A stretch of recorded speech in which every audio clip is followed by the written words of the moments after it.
À Rio, les orages tropicaux en début d'année sont monnaie courante. Mais pour certains, comme Eloïsa, ils peuvent être synonymes de drame. Son fils cadet est mort foudroyé sur une plage où il se promenait.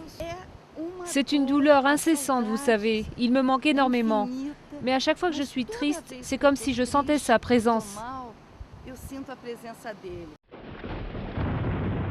Au cours des 10 dernières années, plus de 1300 personnes sont mortes foudroyées au Brésil. Le pays enregistre le plus grand nombre d'éclairs au monde.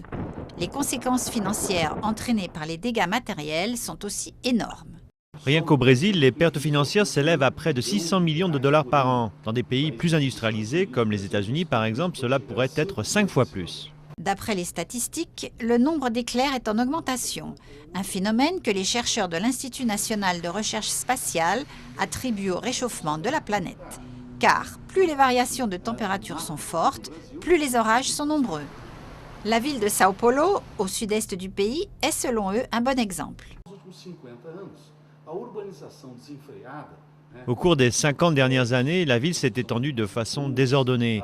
La construction d'immeubles, de rues, l'augmentation du nombre de voitures a entraîné une élévation de la température ainsi qu'une augmentation de 60% des orages. D'autres études montrent que chaque fois que la température de la Terre augmente d'1 degré, la formation d'éclairs s'accroît de 10 à 20%. Pour les familles des victimes, il est grand temps que les autorités agissent. Il faut que les autorités installent des paratonnerres dans les lieux publics, là où les gens circulent ou là où ils se promènent. Les paratonnerres sont pour l'instant une des seules solutions face à ce phénomène. Chaque année, quelques 25 000 personnes dans le monde meurent frappées par la foudre.